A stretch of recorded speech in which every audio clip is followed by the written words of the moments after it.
Ziua bună, dragi fermieri!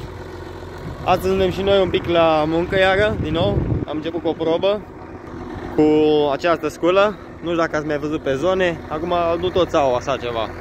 Cu un Magnum de 7250 Pro de 280 de cai, aproximativ.